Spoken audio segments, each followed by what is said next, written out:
కూటమి ప్రభుత్వం వచ్చినాక మొదటి సంతకం సుగాలి ప్రీతి గురించే అని పవన్ కళ్యాణ్ చెప్పిండు.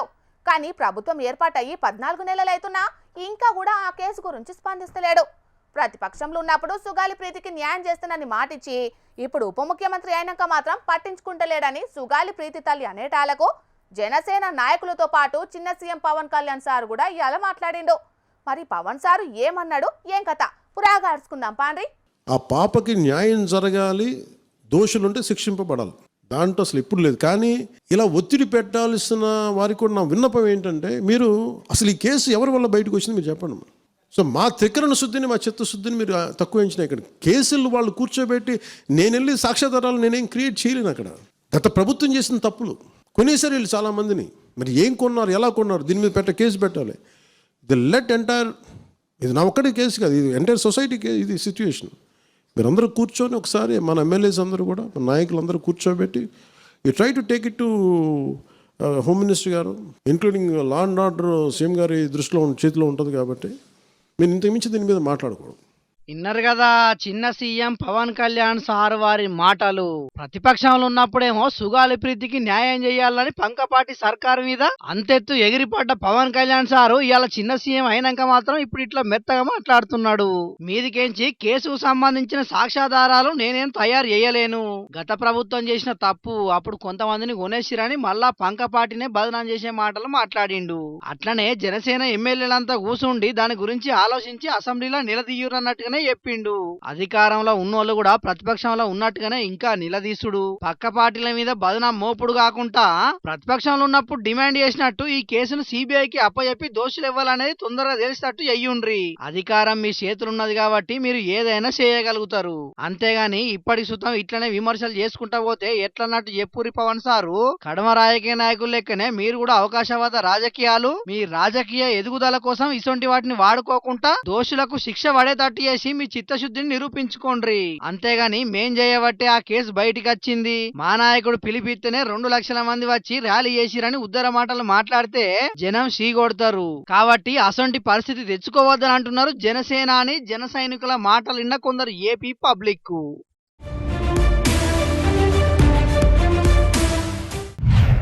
ఈ ఊరు ఆ ఊరనే ఏం లేదు. ఇప్పుడు ఎక్కడ చూసినా యూరియా కోసం రైతుల ధర్నాలు, లొల్లులు చేస్తున్న వార్తలు బగ్గనే చూస్తున్నాం. క్యూ లైన్లలో చెప్పులు, పాస్ పుస్తకాలు పెడుతున్న వార్తలకైతే లెక్కేలేదు. ఒక్క బస్తా యూరియా కోసానికి రోజుల తరబడి లైన్లలో నిల్చుండి యాచకొచ్చి సర్కార్ను పొట్టు తిడుతున్న రైతుల గురించి కూడా చూసినాం. కానీ యూరియా బస్తాలు దొరుకుతలేవని వీళ్ళు ఏం చేసిండ్రో చూడుండ్రల్లా.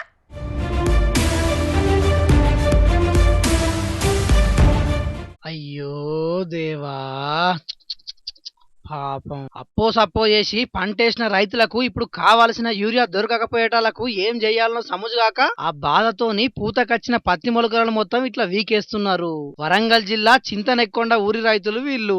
ఎన్ని రోజులైనా యూరియా దొరకపోయేటాలకు చేసేదేం లేక ఆఖరుకు తెల్ల బంగారం అంటే పత్తి మొలకలను కథం పట్టించిరు. ఇట్లా మొదట్లా వర్షాలు సక్క వడకపోయే వరకు చెట్టుకు చెంబే నీళ్లు పోసుకుంటా మరి పంటను కాపాడుకున్న రైతన్న ఇప్పుడు అదే చేతులతోని ఆ పత్తి మొలకలన్నీ పీకేస్తున్నాడంటే కడుపులో ఎంత ఆవేదన నుండి ఉంటుందో మాటలా కూడా చెప్పలేముల్లా.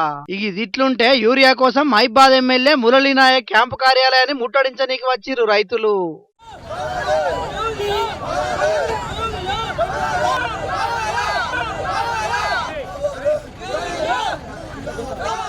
చాలా మంది రైతులు ఒక్కటే పరి వచ్చటాలకు పోలీసులు క్యాంప్ ఆఫీస్ గేట్లను మూసేసి రైతులు ఎవరు లోపడి పోకుండా అడ్డుకున్నారు. దీంతోని అక్కడనే ధర్నాకు దిగిరు రైతన్నలు. ఏవోసారిని తీసుకుపోయి పెట్టలేదారు చేపల 10 మందికి ఒక కట్ట వచ్చినా మేము బాధపడం, ఉన్న కట్టలు మాత్రం మాకు రైతులకు అందజేయండి అని మేము ఒకటే కోరుకుంటాను. ఏ అధికారి కూడా పట్టుకోవట్లేదు. మొదటి 6 గంటలకు ఇప్పుడు ప్రతి ఒక 500 మంది కలిసి ధర్నాలు చేసినాం. కనీసం ఎమ్మెల్యే వచ్చి మరి అధికారికి ఎమ్మెల్యే ఉండేందుకు మాకు లేకేందుకు, రైతుల మద్దతు లేని ఎమ్మెల్యే మాకున్న ఒకటే లేకున్నా ఒకటే. ఎలక్షన్లు వచ్చినప్పుడు మేము అండకుంటాం, రైతులకు అండకుంటాం అని అంటాడు. కనీసం మద్దతు ఇస్తాను కూడా రైతు ఎమ్మెల్యే గారు లోపల క్యాంప్ ఆఫీసులో కూర్చొని ఏసీలో కూర్చొని ఉంటాడు. నేను కూడా కాంగ్రెస్ అధికార పార్టీ, నేను కూడా ఓటేసిన రేవంత్ రెడ్డికి వేసిన, రేవంత్ రెడ్డి దగ్గర కండ కప్పుకొని ఉన్నాం. మేమే ధర్నా, మా పార్టీకి మేమే ధర్నా చేయాల్సి వస్తుంది. మరి ఎందుకు ఎమ్మెల్యే గారు ఇలాంటి ప్రభుత్వాలు రైతులను మోసం చేసుడు ఎందుకు? రాజీనామా చేస్తే సపరేట్గా అయిపోతుంది. సారు మీకు దండం పెడతాం, మీ కాళ్ళు మొక్కుతాం గాని మీరు మాత్రం మాకు సపోర్ట్ చెయ్యాలి. మేము ఓటేసి గెలిపిస్తే ఎమ్మెల్యే అయ్యిండు, ఇప్పుడు ఆ ఎమ్మెల్యే బయటికి రావాలి, మాకు యూరియా అందించి మాకు న్యాయం చెయ్యాలని డిమాండ్ చేసిర్రు వాళ్ళంతా. రైతులంతా యూరియా కోసం గింత అవస్థ పడుతున్నా సర్కార్ పెద్దలకు మాత్రం గింత కూడా చలనం లేదు. మేము ఎన్ని నిరసనలు చేసినా దున్నపోతు మీద వాన పడ్డట్టే అవుతున్నది అనుకుంటా పొట్టు పొట్టు అందుకుంటున్నారు అన్నదాతలు. సీఎం రేవంత్ రెడ్డి ఒలింపిక్స్ పోటీల కోసం కాదు మీటింగ్లు పెట్టాల్సింది, మా రైతులకు యాళ్లకు యూరియా అందించేందుకు పెట్టాలని డిమాండ్ చేస్తున్నారు. యూరియా కోసం పడరాని పాటలు పడుతున్న రైతన్నలు. ఓ దిక్కు యూరియా దొరుకుతలేదని రైతులు పంటలన్నీ ఆగం చేసుకుంటున్నారు, ఇంకో దిక్కు ఎమ్మెల్యే ఆఫీసులను కూడా ముట్టడిస్తున్నారు. ఇక రేపట్ల రైతులు ఇంకింత కఠినమైన నిరసనలు చేయకముందే సర్కారు పెద్దలు ఇప్పటికైనా మేల్కొని వాళ్ళ తిప్పలు తీరుస్తారో ఏం కథనో మరి చూడాలిగా. కొంతమంది సర్కారు ఉద్యోగులకు నెల నెల వేలకు వేలు లక్షలకు లక్షలు జీతాలు ఇచ్చినా బల్ల కింద చేతులు పెట్టండి మాత్రం పనిచేయరు. ఇక అట్లా లంచాల కోసం పట్టి పీడిస్తున్న వార్తలను మన జోర్దార్లు కూడా చాలా మాటలనే చెప్పుకున్నాం. కానీ గీడోసారు లంచం తీసుకుంటా పట్టుబడితే అక్కడ ఉన్నోళ్ళు ఏం చేసిండ్రో చూడుండ్రోలా. లంచం తీసుకున్న సారువారి వార్త అన్నారు, ఈడ చూస్తేనేమో పటాకులు గాల్చే చూపిస్తున్నారేందని అనుకుంటున్నారా? ఆ సారువారు లంచం తీసుకుంటా దొరికినందుకు అక్కడి జనాలు పటాకులు గాల్చి ఇట్లా సంబరాలు చేసుకున్నారు. జనాలంతా గింత సంబరాలు చేసుకున్నారంటే ఆయనతోటి ఎన్ని బాధలు పడ్డారో ఎంత కష్టపడ్డారో దీంతోటే సమజైతున్నది కదా. ఇక అసలు ముచ్చటేందంటే కరీంనగర్ జిల్లా వీణవంక మండలం చల్లూరు ఊళ్ళుండే ఒక అన్న ఇల్లు కట్టుకున్నాక ఇంటి నెంబర్ కోసం గ్రామ పంచాయతీలో దరఖాస్తు పెట్టుకున్నాడట. ఇంకేంది, ఇక ఊరు పంచాయతీ కార్యదర్శి లోపటున్న లంచావతారి బయటకు వచ్చిండు. దొరికిందే ఛాన్స్ అని ఇంటి నెంబర్ ఇయ్యాలంటే 20,000 రూపాయలు ఇయ్యాలని డిమాండ్ చేసిండట పంచాయతీ సెక్రటరీ నాగరాజు సారు. అరవ కష్టపడి పైసా పోగు చేసి ఇల్లు కట్టుకుంటే ఉత్త పుణ్యానికి నీకు 20,000 లంచం ఇయ్యాలనా అని చెప్పి సీదా ఏసీబీ అధికారుల్ని కలిసి ముచ్చట చెప్పిండట. ఇక ఈ మతలా అందుకున్న ఏసీబీ అధికారులు గ్రామ పంచాయతీ ఆఫీసులో పంచాయతీ సెక్రటరీ నాగరాజు 20,000 లంచం తీసుకుంటుంటే రెడ్ హ్యాండెడ్ గా పట్టుకున్నారు. ఇక ఆయన మీద కేసు రాసి విచారణ కూడా చేస్తున్నారట. చల్లూరు విలేజ్ వీణవంక మండల్. ఇక్కడ పంచాయతీ సెక్రటరీ గారు గ్రేడ్ 1 శ్రీ కుంభం నాగరాజు గారు పంచాయతీ సెక్రటరీ. వీరు ఒక కన్స్ట్రక్టెడ్ హౌస్లో హౌస్ నంబర్ ఇవ్వడం కోసము 20,000 డిమాండ్ చేశారు. ఆ డిమాండ్ చేసిన దానికోసము మేము వచ్చి రేట్ చేసాము. దాని మీద 20,000 టింటెడ్ అమౌంట్ రెడ్ హ్యాండెడ్గా 20,000 తీసుకుంటూ మన చేతికి చిక్కారు. వారిని అరెస్ట్ చేసి ఈరోజు జైలుకి రిమాండ్ చేయమని.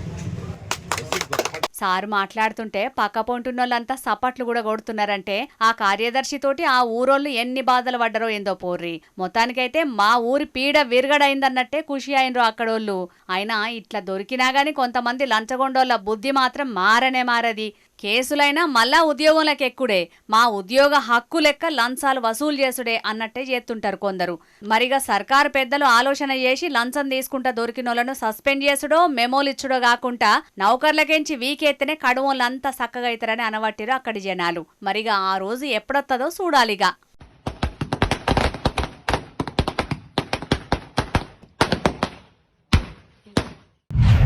పబ్లిక్ ఇప్పుడు మా రాముల తాత ఏం చేస్తున్నాడో అరుచుకుందాం పాండ్రి.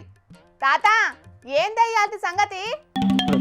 ఇప్పుడు రాయించను ఇక నేను మాట ఏంటిదో అది రాసేదాకా నడవంతరాన్ని ఆ మాటను ఆపవా? అట్లనే చూసుకుంటుంటాను అలకదా కూడా.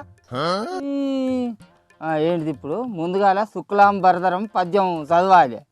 అది చదివినాక అత్యంతలు చల్లుకుంటా ఇప్పుడు నేను రాసే మంత్రాన్ని చదవాలి, అంతే కదా. నాకు ఈ మంత్రం రాద్దాం. అయితే ఇంకేంటిదో ఒత్తు. అగో ఏందే తాత, ఏమో ఫల్క ఫోన్ల మంత్రాలు అనుకుంటా పేపర్లలో రాసుకుంటున్నావు ఎందుకే? ఫోన్ వస్తా నాకు ఒక్క నిమిషం. హలో, ఎవరు మాట్లాడేది? నేను రాములు ఆచార్యుల వారినే మాట్లాడుతున్నా, చెప్పండి నాయన. ఎవరు? నాకు ఇవాళ ఉదయం పూట వీలు కాదు నాయన, సాయంకాలం పూట మాత్రమే నేను పూజ చేయడానికి వీలు కుదుర్చుకొని వస్తాను. ఇంకో విషయం నాయన, సావధానంగా వినండి. నేను వచ్చేలోపు నాకు పూజ సామాగ్రిని అంతా కూడాను అందుబాటులో ఉండే విధంగా సర్దండి, సరేనా? సరేనా ఆయన? సరే. ఓసి నీ అన్నాలం పాడుగాను, నువ్వెప్పుడు పూజారు అయినా ముసలోడా? నీకే మంత్రాలు వస్తాయి అని పూజకు వస్తా అని మాటిస్తున్నావే? బాబు, ఇంకో విషయం జాగ్రత్త విను నాయన. నన్ను మీ గ్రామానికి తీసుకురావడం మీదే బాధ్యత. అదేవిధంగా పూజాది కార్యక్రమాలు పూర్తయిన తర్వాత నాకు ఇచ్చే సంభావన కాడ మాత్రం ఇంతే ఇస్తాము అంతే ఇస్తామని మాత్రం బీరకాయ బేరాలు చేయద్దు సుమి, ముందే చెప్తున్నా, మరి జాగ్రత్తగా వినండి. అరే నేను అడుగుతుంటే చెవులు వినబడతలేవా ముసలోడా? తేలు మంత్రం రానోడు పాము మంత్రం వేసినట్టు నీకేం మంత్రాలు వస్తాయని పూజ చేసేటందుకు పోతా అంటున్నావే? ఒరే దడుద్దాయి, ఈ నక్క చెవులు తెవ్వచ్చురా. చుట్టుపోయిన మూవ్ చేసుకున్నది నన్ను ముసలోడా గిసలోడా అని తిడుతుంది. ఈ మనోనాలు గురుగారు అట్లా అది సంగతి.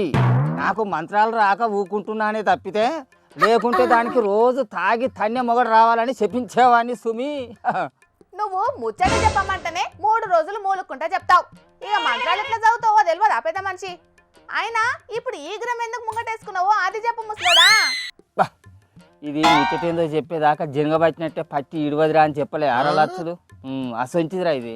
అరే అదిగా బుజ్జి, ఇప్పుడు ఊర వాడన మండపాలు వేసి వినాయకుల విగ్రహాలు పెట్టి నవరాత్రులు పూజలు చేస్తారు కదా మన ఊళ్ళల్లో ఉన్న భక్తులు. అయితే అట్లా పూజలు చేసేందుకు ఎక్కడ అయ్యగారులు దొరుకుతలేరాట. ఆ అయ్యగారుల కోసానికి జనాలు మస్తు తిప్పల పడతాళ్ళు. అందుకే నేనే 4 మంత్రాలు యూట్యూబ్లో చూసి నేర్చుకొని రాసుకొని పూజలు చేసేందుకు పోదామని ఈ ఏషంగా వచ్చిన. నీ తెలివి తెల్లారినట్టే ఉన్నది ముసలోడా. మంత్రం అంటే అది ఎవరు పడితే వాళ్ళు ఎట్లా పడితే అట్లా చదివేది కాదు ముసలోడా. దానికి ఒక లెక్క పత్రం ఉంటుంది, ఎరికేనా నీకు? ఆ లెక్క పత్రాలు ఏంటియో నేను యూట్యూబ్లో చూసుకుంటా, పేపర్లలో రాసుకుంటారా. కానీ నువ్వు నించలు వీకు నీ వార్తలు నువ్వు చదువుకోరాదు. నేను చెప్పలేరా? దాన్ని నక్క చెవులకు వినబడకుండా, దాని మిడుగుడ్లకు కనబడకుండా ఏమైనా కూర్చొని రాసుకోవాలరా అంటే దానికి ఎదురుగానే పలక ఫోన్ పెట్టి ఇగిలియబడుతుంది. నీ వాళ్ళు కదా కొమ్మకంలోకి వచ్చా ఒత్తు ఒత్తు. అరే తాత, తేలు మంత్రం రానోడు పాము మంత్రం చదివితే ఎట్లుంటదే? నీకు రాని పని చేస్తే పాపం తగ్గుతుంది ముసలోడా. అసలుకి అది ఆది దేవుని పూజ. ఆయనకి కోపం వచ్చిందనుకో తొండంతో కొడితే పిండం పెట్టాల్సిందే నీకు, జాగ్రత్త మరి. అరే ఇదివరకే నాకు కొన్ని మంత్రాలు అచ్చుపిల్ల, కాకపోతే రాని కొన్ని మంత్రాలను యూట్యూబ్లో చూసుకుంటే ఇక్కడ రాసుకుంటాను. మచ్చుకు ఒక మంత్రం చెప్తా ఇను. ముందుగా అత్యంతలు బతుకుల చేతిలో పెట్టి వాళ్ళను గుండారకంగా తిరుక్కుంటా ఈ మంత్రం చదవాలన్నట్టు. యాని కాని చ పాపాని జన్మాంతర కృతాని చ తాని తాని ప్రణశ్యంతి ప్రదక్షిణ పదే పదే పాపోయం ప్రాప కర్మ పాపాత్మ పాప సంభవ త్రాహిమాం కృపయా దేవ శరణం గతవత్సల అన్యదా శరణం నాస్తి త్వమేవ శరణం మమ తస్మాత్ కారుణ్య భావేన రక్ష రక్షో విఘ్నేశ్వర అని అక్షంతలు తీసి దేవుని పాదాల కాడ వేసుకుంటా దండం పెట్టుకోవాలి. ఎంత మంచిగా చదివినరా, గుత్తంత చేపట్లే. నాకు మంచిగానే వచ్చింది మాత్రం కారా. నేను నేర్చుకుంటే చాలా పెద్దయ్య గారిని అవుతారా నేను. పెట్టు. అబ్బా, అచ్చం అయ్యగారు చదివినట్టే చదివినవే తాత. కానీ నువ్వు దానికి అర్హునివి కాదే. ఎవరు చేసే పని వాళ్ళు చేస్తేనే శాస్త్రం మరి. వచ్చిన అన్యాలం పాడు కానీ ఇది అటు తిప్పి ఇటు తిప్పి శాస్త్రం ప్రకారం చేయాలంటే దేవురా. అయితే కానీ ఓ పిల్ల, ఇంతకు మరి అయ్యగారులు ఎందుకు దొరుకుతలేరు అంటావు? ఎట్లా దొరుకుతారే? వ్యవసాయం చేసుకునేటోళ్ళకును పురోహితం చేసుకునేటోళ్లకు పిల్లనిచ్చేటోళ్ళు ఉన్నారే ఈ దునియా మీద. తాత ముత్తాతల ఆనవాయితీ పాటించితే పొట్ట నిండుతుందేమో గాని కుప్పకేసుకునే పరిస్థితి లేదట. అందుకే బ్రాహ్మణ కులంలో పుట్టిన ఈ కాలం పిల్లగాన్లు చదువులు చదివి కొలువులు చేస్తున్నారట, కానీ పురోహితం మాట ఎత్తుతలేరట. లోకం మీద మా వ్యవసాయం చేసుకునేటోళ్ళ పరిస్థితి గట్లే ఉన్నది, కుల వృత్తులు చేసుకునేటోళ్ళ పరిస్థితి కూడా గట్లే ఉన్నది. సరే కానీ ఓ పిల్ల, ఇప్పుడు నేను ఈ పురోహితం చేసేటందుకు పనికి రానంటావా అనే? అక్కడికి రావని నేనెట్లా అంటా గాని, మంత్రాలు చదివేతందుకు దానికో పద్ధతి ఉంటది. వేద పాఠశాలకు పోతే అవన్నీ నేర్పుతారు. ఇప్పుడు నువ్వు పోయి నేర్చుకుంటావా చెప్పు? అట్లా నేర్చుకొని వచ్చి పురోహితం చెయ్యి. అబ్బా కొడుకు, పాఠశాలకు పోయి చదువుకునే అంత తెలివి అప్పుడే ఉండేది ఉంటే ఇప్పుడు నీ దగ్గర ఊడిగం చేసుకునే అంత కర్మ నాకెందుకు పట్టునే కంతిరి మొక్కం దానా. ఏ పరలతులు అరే ఒక్క ఫోన్ వాళ్ళు ఎవరు? అరే నాయన ఎవరాది? మేము అయ్యగారు ఉన్నాడు అని ఫోన్ నెంబర్ పెట్టలేదురా నాయన. మీ దగ్గర అయ్యగారు ఉన్నాడా? ఉండేది ఉంటే మా వినాయకుని కాడ పూజ చేసేటందుకు వస్తాడా అని పెట్టినవురా. ఉన్నాడా మీ దగ్గర అయ్యగారు? లేకుంటే మూసుకొని ఊకో, నాకు ఫోన్ చేయకు. ఊరికేనన్నా పెడితేమేమరా? నిజంగానే తేలు మంత్రం రానోడు పాము మంత్రం చదివినట్టు అయిపోతుంది. నాకు మంత్రాలు రాంతే నువ్వు ఎందుకు ఫోన్ నెంబర్ పెట్టినావు? ఆ వాట్సాప్ గ్రూపులో అయ్యగారు దొరుకుతాడని అలకదక్కువ పాపా పెట్టి 5 నిమిషాలు కాకపోయా మనకు 50 ఫోన్లు వచ్చాయి ఇప్పటికే. పాపం అయ్యగారు లేక చాలా తిప్పలు ఉన్నట్టున్నదిరా లోకం మీద. పాప ఇవా నవరాత్రి గణపతి పూజల కోసం ఇప్పుడు అంతటా కూడా అయ్యవార్ల కొరత ఏర్పడ్డది. అయ్యవార్లు తక్కువ మందే ఉన్నారు. గణపతిని గొల్చేటోళ్ళు వినాయక మండపాలు ఎక్కువ ఉండేటాలకు ఇప్పుడు కొంతమంది యూట్యూబ్లోనే చూసుకుంటా పూజలు చేసుకుంటున్నారు. మరి మీ దగ్గర ఎట్లున్నది పబ్లిక్? విద్యాశాఖను ఎవరికి ఇయ్యను, విద్యార్థులకు ఏం తక్లీఫ్లు కాకుండా నేనే దగ్గరుండి మరీ చూసుకుంటా, విద్యార్థుల జీవితాలను గొప్పగా తీర్చిదిద్దే పని చేస్తానన్న సీఎం రేవంత్ అన్న చాలా రోజుల తర్వాత ఇవాళ విద్యాశాఖ మీద అధికారులతోని మీటింగ్ పెట్టిండు. కానీ ఇవాళనే గీడో కాడ పిల్లలకు ఎసొంటి తిండి పెడుతున్నారో చూడుండ్రోలా.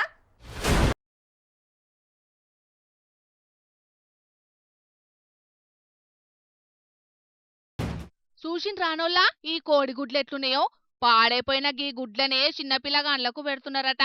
మీదికంచి తింటే ఏం కాదని కూడా అంటున్నారట. పెట్టినప్పుడు మొత్తం పురుగులు వస్తున్నాయి, రాళ్ళు వస్తున్నాయి. ఏంటని అడిగితే ఒకసారి తినండి ఏం కాదు ఏం కాదు అంటున్నారు. గుడ్లు కుళ్ళిపోతున్నాయి. ఏంటని మేడం కడిగినా ఒకసారి తిన ఏం కాదు అంటున్నారు. అలాగే అన్నంలో పళ్ళు, అలాగే జుట్టు అలాంటివన్నీ వస్తున్నాయి. ఏ మేడం చెప్పారు తినమని? ఏ స్కూల్ హెచ్ఎం చెప్పారా? విన్నారు కదా, పాపం కుళ్ళిపోయినాయి అని చెప్పినా కూడా తినమంటున్నారంటే వాళ్ళేం మనుషులు అన్నట్టు. అదే వాళ్ళ పిల్లలకు ఇసొంటి పెడతారా? వాళ్ళైనా ఇసొంటి కుళ్ళిపోయిన కోడిగుడ్లు తింటారా? ఇప్పటికే ఓ దిక్కు శానా సర్కారు బల్లల్లా పిల్లలంతా ఫుడ్ పాయిజన్లతోని దావకండ్ల పాలవుతున్నారు. అయినా గిసొంటి పాడైపోయిన తిండిని కూడా బలిమీకి పెడితే ఫుడ్ పాయిజన్లు కాకుంటే ఏమైతే చెప్పుండ్రి. మీదికెంచి ఆ పెట్టే బువ్వ కూడా కడుపు నిండా పెట్టరట ఆ పిల్లలకు. ఎవరు? వంట ఆంటీ వాళ్ళు సార్. ఏమని పెట్టారు?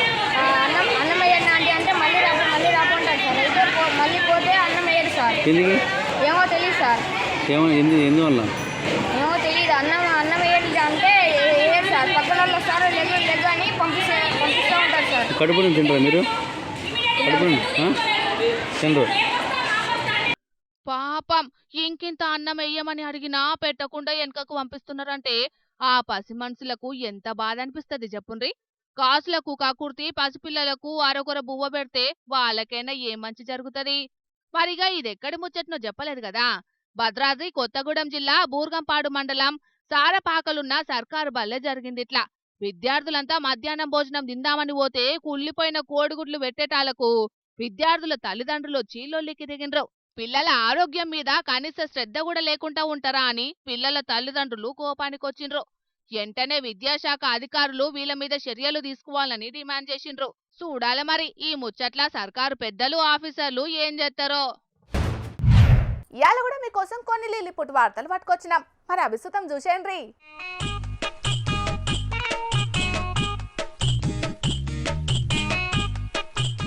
ఇగో చూసిండ్రా అనుల్లా, బెల్లం చుట్టూ ఈగలు ముసిరినట్టే గిడున్న అయ్యగారు సుట్టెట్ల జనాలు గుమ్ముగిడిండ్రా. ఇక వ్యాన్లొచ్చి చిన్నపిల్లగాలను కదా కిడ్నాప్ చేసినట్టే అయ్యగారును సుతం కిడ్నాప్ చేసి మండపానికి తీసుకుపోయిండ్రు. గిట్లా పెండ్లి పిల్లను బుట్టలో కూసునే పెట్టుకుని మండపానికి తీసుకుపోయినట్టే అయ్యగారిని బలవంతంగా బండి మీద ఎక్కించుకొని పోయిండ్రు. సిద్దిపేట జిల్లా కోహెడెల గణపతి పూజలకు అయ్యగారి కోసం 2 గ్రూపులు కలిసి నడి రోడ్డు మీద మస్తుగా లొల్లు పెట్టుకున్నారు. ముందుగాల మా గణపతి కాడ పూజ చేయాలని ఒకరు, లేదు లేదు మా మండపానికే రావాలని ఇంకొకరు అయ్యగారినైతే ఆగమాగం చేసిండ్రుల్లా. ఇక గిది చూసి అయ్యగారు మస్తు పరిశాన్ అయిండట. మీ పూజలేందో గాని నా కూసాలు గదిలే తట్ట ఎత్తున్నారని మస్తుగా గాబరపడ్డాడట పాపం. అయినా ఇడిచిపెడితే కదా అల్లు బలవంతంగా ఎత్తుకుపోయి మరి బండెక్కిచ్చి మండపానికి తీసుకుపోయిండ్రు. గిట్లా ఇక గీ వీడియోలు సోషల్ మీడియాలో వైరల్ అయ్యే వరకు గణపతి పూజల పేరు మీద అయ్యగారు ఎన్ని పైసలు సంపాదించుతున్నారో ఏందో తెలియదు గాని వాటికంటే ఎక్కువ కట్టాలే మోపైనట్టున్నాయని అయ్యగారుల మీద జాలి పడుతున్నారట. అయ్యగారిని అరిగోస ఉచ్చుకున్న గిళ్లను చూసిన చాలా మంది పబ్లిక్.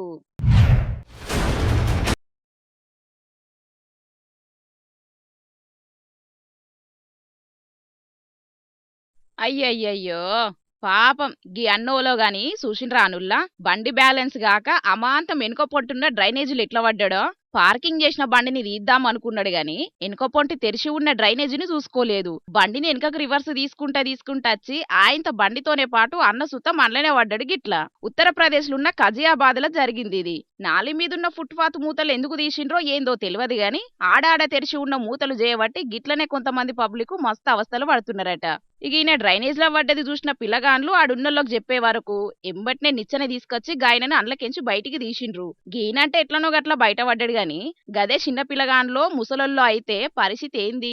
నాలాల మీద మూతలు తెరిచి పబ్లిక్ పానాలతోని శెలగాటమాడుతున్నారు. అసలు పబ్లిక్ పానాలంటే సర్కారులో ఒక లెక్క లేదని మస్తు గరం అవుతున్నారట. గిది చూసిన అక్కడి చాలా మంది జనాలు డబుల్ ఇంజన్ సర్కార్ అనుకుంటా మొత్తుకునే బీజేపీ సర్కారోళ్ళెందుకు యూపీ పబ్లిక్ ను పట్టించుకోకుండా డబ్బా పాలన ఏత్తున్నారని అనబట్టిండ్రు. గీ ముచ్చటెరకైన పతిపచ్చ పొల్లు వాగు దాటాల్సిందే అంటే పానాలతోని రిస్క్ చేయాల్సిందే. పానాలు దక్కించుకోవాలంటే ఖచ్చితంగా వాగు దాటాల్సిందేనొల్లా అల్లూరు జిల్లా జి మాడుగుల మండలం మల్లిపాడులున్న గీళ్ళు చూసిండు గదా. వాగు దాటనీకే ఎసొంటి బ్రిడ్జ్ లేకపోయే వరకు చెట్ల కొమ్మల నడుమ కట్టెలతోటి రాకపోకలకెట్లా ఏర్పాట్లు చేసుకున్నారో, వాగుకి ఇవతల పక్క చెట్లకు వాగుకి అవతల పక్క చెట్లకు నడుమ కట్టెలు పెట్టి కట్టె బ్రిడ్జిని ఏర్పాటు చేసిండ్రో గిట్లా. వానకాలం వచ్చిందంటే చాలు ఆడున్న గీ కొండ వాగులతోని మస్తు తిప్పలైతున్నదట. ఊళ్ళకెంచి బయటికి పోవాలంటే ఖచ్చితంగా గీ వాగును దాటాల్సిందేనట. ఇంట్లో సరుకులు కావాలన్నా, పానం మంచిగా లేక దావకాన్లకు పోవాలన్నా పక్క వంటున్న ఊళ్ళే గీలకి దిక్కట. గందుకే వాగు మీద బ్రిడ్జి లేకపోయే వరకు గీళ్లే కట్టెల బ్రిడ్జి ఏర్పాటు చేసుకుని పానాలను అరచేతిలో పెట్టుకుని బతుకుతున్నారట గిట్లా. ఇప్పటికైనా సర్కారోళ్ళు మా ఊరికి బ్రిడ్జి సౌలతులు చేయాలని డిమాండ్ చేస్తున్నారు ఆడున్న పబ్లిక్. కాలు జారితే కైలాసమే అని తెలిసినా బతుకుతోని పోరాటం చేస్తున్న గీల బాధలను చూసినాకనన్నా సర్కారోళ్ళు వాగు మీదేదన్నా బ్రిడ్జి ఉపాయం చేస్తారో, లేకపోతే నాలుగొద్దులు కొట్టుకుపోయే వానలకు ఆలే అలవాటు పడతారులే అని సపోర్ట్ చేయకుండా చూసి చూడనట్టే చేస్తారో చూడాలి మరి. ఇక తెచ్చిన వార్తలన్నీ అయిపోయినాయి. ఇవుల్లా ఇయాల్టి జోర్దార్ వార్తలు. మళ్ళొచ్చే జోర్దార్లా మళ్ళా కలుద్దాం. అప్పటిదాకా చూస్తూనే ఉండుండ్రి హెచ్ఎం టీవీ. అట్లనే ఇంకిన్ని మంచి మంచి వార్తల కోసం హెచ్ఎం టీవీ యూట్యూబ్ ఛానల్ని సబ్స్క్రైబ్ చేసుకోండి. ఇసంటి ముచ్చట్లు ఆడ మస్తుగుంటాయి. అన్ని ముచ్చట్లు మీ దాకా చేరాలంటే తప్పకుండా గంట కొట్టుండ్రి, లైక్ చేయండి, ఈ ముచ్చటను మీ దోస్తులకి షేర్ చేయండి. ఏమంటున్నాం? సరే మరి, టాటా.